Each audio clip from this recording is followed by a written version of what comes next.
ठाकूर कोकणशाहीच्या दिवसभराच्या बातम्या या विशेष बुलेटिन मध्ये आपणा सर्वांचं स्वागत करते। चला तर मग जाणून घेऊया सिंधुदुर्ग जिल्ह्यासहित संपूर्ण कोकण आणि अखंड महाराष्ट्रात नेमकं काय काय घडलं।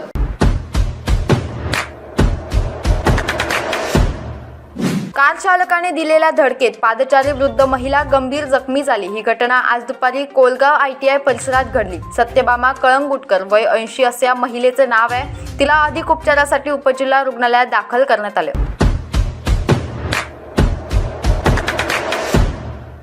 राज्य सरकारने राज्य मंत्रिमंडळाच्या बैठकीत आज गोरगरिबांसाठी एक महत्त्वाचा निर्णय घेतलाय। गणेशोत्सव दिवाळीला गोरगरिबांना अवघ्या 100 रुपयात आनंदाचा शिदा देण्याचा निर्णय सरकारने घेतलाय। त्यामुळे लाखो गोरगरिबांना सणासुदीत दिलासा मिळणार आहे।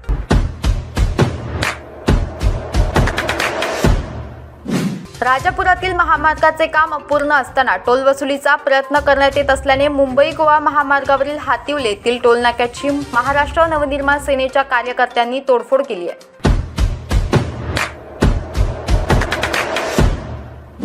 वैभववाडी तालुक्यात डेंग्यू सदृश रुग्ण आढळल्याने आरोग्य यंत्रणा अलर्ट झाली आहे। या पार्श्वभूमीवर आज जिल्हा आरोग्य पथक वैभववाडीत दाखल झाले। वैभववाडी शहरात आरोग्य विभागाच्या वतीने करण्यात आलेल्या सर्वेक्षणाची त्यांनी पाहणी केली।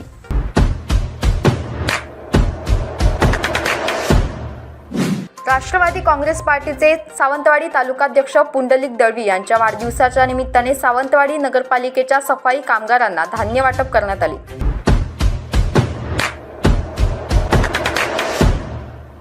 जिल्ह्यात आज शून्य सावली दिवसाचा अनुभव जिल्हावासियांनी घेतला। आज दुपारी 12 वाजण्याच्या सुमारास सूर्य माथ्यावर असताना सूर्याला पावसाळी ढगांच्या रंगासारखे गोल रिंगण पाहायला मिळाले।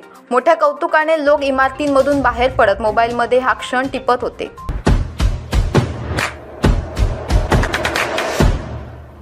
याबरोबरच कोकणशाहीच्या दिवसभराच्या बातम्यांमध्ये इथेच थांबतोय, पण तुम्ही मात्र दिवसभराचे अपडेट्स आणि ताज्या घडामोडी जाणून घेण्यासाठी कोकणशाहीचं YouTube चॅनल सबस्क्राइब करा, फेसबुक पेज लाईक करा आणि Instagram पेजला फॉलो करायला विसरू नका।